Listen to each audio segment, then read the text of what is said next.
So far, I'm very happy with it. Ain't that loud.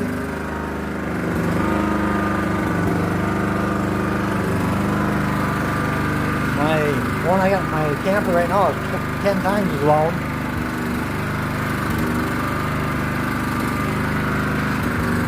I got a little over an hour on it. It started the first hole this morning. Kind of nice. 3600 watts inverter.